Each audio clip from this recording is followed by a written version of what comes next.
जय बाबा नीम करौली महाराज की। बाबा की कृपा सब पर बरसती रहे।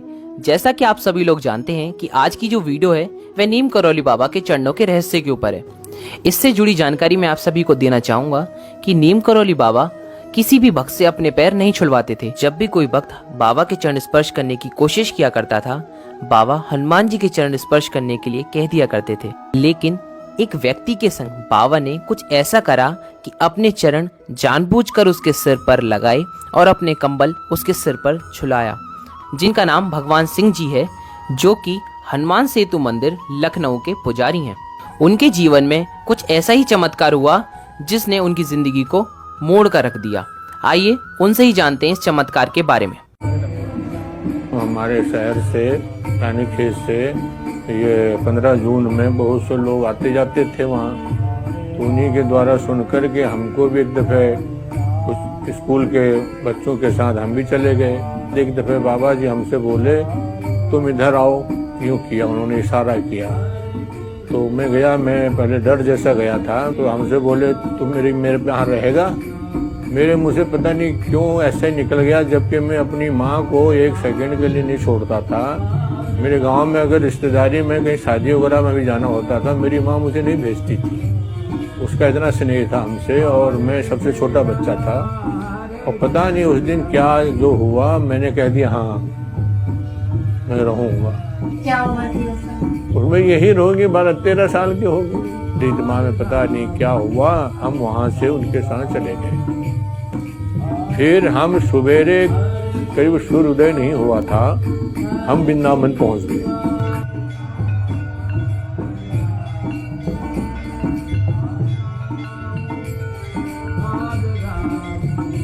धीरे धीरे फिर हमने पुजारी कृत्य करना शुरू कर दिया महाराज जी के कहने पे। तो वो मंदिर बनाया था एक आनंद राम मंगतू राम जयपुरिया थे, जयपुर के रहने वाले, उन्होंने बनवाया था मंदिर महाराज जी के आदेशानुसार। उसने तो मंदिर बनवा करके महाराज जी को अर्पण कर दे, बोर्ड जरूर लगा रखा था उसने अपना कि ये मंदिर फलाने फलाने फलाने ने बना रखा है। तो वो जयपुरिया आए, मैं अंदर रामायण पढ़ रहा था, तो उसके साथ भी कई लोग आए थे उसके परिवार के। हमसे बोला ए लड़के इधर आओ। मैं हो गया, मैंने कहा लड़के करके कौन बुला रहा मुझे? सब लोग पंडित जी या पुजारी जी करके संबोधित करते थे। बोले तुमको किसने रखा? मैंने कहा महाराज जी ने रखा। बोले तुम तो ठाकुर हो? मैंने कहा हाँ। अब तुम तो कुछ जानते नहीं हो, पढ़े लिखे तो हो नहीं। अब मैंने कहा जो हूँ सो हूँ, मैं ज़्यादा नहीं बोल पाऊंगा, नहीं आपको उत्तर दे पाऊंगा, मुझे महाराज जी ने रखा है बस, और मैं कुछ नहीं जानता हूँ। इतनी मेरी उसकी बात विवाद हो ही रही थी कि पीछे से आवाज़ आई जयपुरिया इधर आओ। पीछे से महाराज जी आए। महाराज जी इतनी तेजी से आ रहे थे, मैं समझा एक तो ये बिगड़ रहा है, और मुझे लगता है महाराज जी भी बिगड़ेंगे यहाँ मुझे।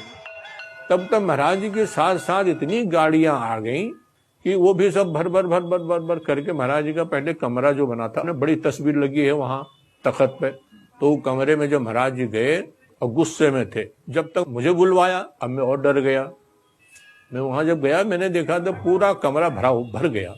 हमसे बोले इधर आओ। महाराज जी बोले, मैं नीचे बैठा। हाँ जयपुरिया क्या पूछ रहे थे इससे? उन्होंने कहा महाराज मैं यही पूछ रहा था, मैंने इतना बढ़िया मंदिर बनाया और यहाँ कोई विद्वान पंडित होता पुजारी, और इससे मैंने पूछा ये तो ठाकुर है सुना है और पढ़ा लिखा भी नहीं है। अरे तुम क्या जानो, ये बहुत पढ़ा लिखा हुआ है। अरे तुम क्या जानो, तो इसके पास डिग्री नहीं है बस। डिग्री कौन सी? मीराबाई के पास क्या डिग्री थी, कबीरदास जी के पास क्या डिग्री थी, तुलसीदास जी के पास। एक सांस में उन्होंने कई साधु संतों के नाम ले लिए। वो महाराज जी का शरीर तमतमा करके लाल हो रहा था एकदम, और इतना क्रोधित हो गए उसके ऊपर, तोड़ दो अपना मंदिर साले, हमारे पास 50 लोग हैं मंदिर बनाने वाले, बोर्ड हटा दो, यहाँ से वहां तक बोर्ड लगा रखे हैं तुमने, और ये मंदिर को तोड़वा दो अपना, तुमको इतना अहंकार अपने पैसे का। बोले क्या सुनना चाहता है इससे? बहुत बड़ा विद्वान है ये, तुम नहीं जानते इसको। तो वो भी अहंकार में चूर था। उसने कहा महाराज जी गीता सुना देंगे। हाँ गीता सुना देगा, कौन सा अध्याय सुनना चाहता है? उसने कहा 11वां अध्याय सुना देगा ये। तो मैं, महाराज यहाँ बैठे थे, मैं नीचे बैठा था, तो मेरा तो जब जब वो बात हो मेरे उसी लय में तेरा शरीर कांपे, मुझे डर लगे मुझे। तो महाराज जी ने एक दफे ऐसा कुछ किया कि यूं जैसे पैर बदला और वैसे कम्बल मेरे ऊपर ढकते हुए अंगूठे से मेरे यहाँ पर टच कर दिया और फिर मैं बिल्कुल ऐसा बेहोश हो गया कि मुझे कोई फिर होश नहीं है। लेकिन ये मुझे लग रहा, आभास हो रहा था कि हाँ मेरे कंठ से आवाज आ रही है, गीता के श्लोक और इस प्रकार की आवाज, इतनी शुद्ध आवाज मुझे सुनाई दे रहे थे वो, लेकिन मुझे और होश नहीं हो रहा था। पूरा कमरे में सन्नाटा हो गया, जितने भी लोग बैठे थे। तब तक देवपुरिया बिल्कुल रोने लग गया और महाराज जी को प्रणाम किया, महाराज जी से माफी मांगी। उन्होंने कहा, महाराज जी ने कहा कि इनसे माफी मांगो, इसका तुमने अपमान किया है, इनसे माफी मांगो। तो इतना बड़ा आदमी वो शेठ आनंद राम मंगतू राम जयपुरिया करके उनके आगे लगता था, उसने हमारे पैरों पे सर रखा। गीता तो हमने कभी पढ़ी नहीं थी, रामायण और हनुमान चालीसा बस गीता हमने कभी हुई भी नहीं थी पढ़ने के नाम पे। तब से फिर हम वहाँ पुजारी नियुक्त हो गए। हर कंजर वस्त्र अभरण कीने, हर कंजर वस्त्र अभरण कीने, उड़ीनी उड़ीनी उड़ीनी। अब आप सभी लोगों ने भगवान सिंह जी के जीवन में जो भी ये बहुत खूबसूरत चमत्कार हुआ इसके बारे में जाना। इससे जुड़ी केवल छोटी सी जानकारी देना चाहूंगा कि बाबा अपने हर भक्त की छोटी से छोटी और बड़ी से बड़ी हर परेशानियों को जानते हैं। केवल हमें उनके सामने सिर झुकाने की देर है, उनके चरणों को स्पर्श करने की देर है, सारी परेशानियां हमारी हल हो जाएंगी। बस आज की वीडियो में इतना ही।